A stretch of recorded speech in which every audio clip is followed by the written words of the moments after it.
Jackal went inside the concert hall and bought 4 bottles of water and some snacks to replenish his energy. He did his best to appear normal so as not to be suspected. When the concert began, he sat and listened for a while. At the end of the first verse he got up and left his seat. No one had to go to the toilet yet, so he was able to go out into the hall alone. He wears a columnar Achilles boot on his foot. He set off the metal alarm when he went through the security checkpoint, but the screener didn't ask him to take it off out of respect for the injured. They just looked at his bag and let him through. At this point, he used a lockpick to open the door to his workspace. Heading up to the top of the concert hall, to the equipment level here, there were channels at the bottom of the equipment floor. There's a very narrow space underneath that only allows a person to crawl through. It's like a maze. He has to keep his mobile phone on to make sure he's not going in the wrong direction. After a while, he got to the top of the stage area. He could see through the grill to the stage below. He takes off his boots. These are the boots that he and his gunsmith designed a few days ago to hide the gun. Once the gun was assembled, everything was ready. Soon the 3-hour concert is over. He unscrewed a bottle of water and took a small sip. Starting tonight, the concert hall would be sealed off. In 2 days, there will be a global figure called UDC. That was his target. At dawn the next day he took out his credit card and polished it on an exposed iron pipe. Then there were footsteps. It's security checking from above, but they couldn't see him through the fence. At the entrance to the concert hall,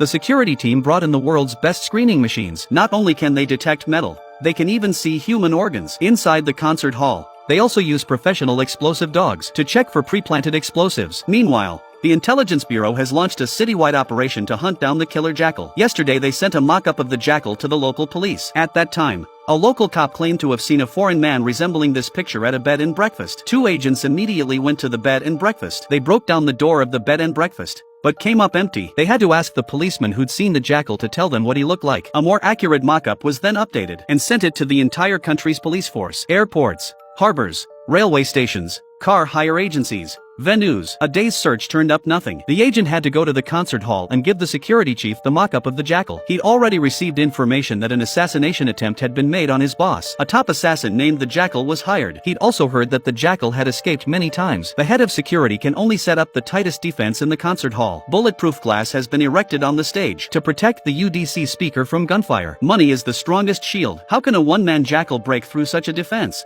For 2 days in the mezzanine, the Jackal subsisted on nuts and chocolate bars. When he needs to pee, he uses an empty mineral water bottle. He hardly ever turns on his mobile phone. It's just that he's not resting well and he's itching like crazy. It's very hard for him to sleep because when he does, it's a haze. He remembers the sound of gunshots from years ago. The bloodshed he witnessed is still fresh in his mind. The Jackal suffers from the after effects of war. His original name was Alexander Duggan. He was a top sniper in the Pathfinder platoon of the Parachute Regiment. He was sent on many missions. The last time he joined a secret special forces unit. Duggan was a quiet man on the team, but he was the ace of the team. He's taken down more targets than any other sniper. He didn't know most of his teammates well, just his observer. Both were tired of the war. A foreigner approached them on holiday. He made them an offer. Pay them £40,000 to kill one. And that was enough money to pay them for 6 months. So it was not long before a heavily protected newspaper owner was sniped to death in a city. It was Duggan and his partner who took the shot.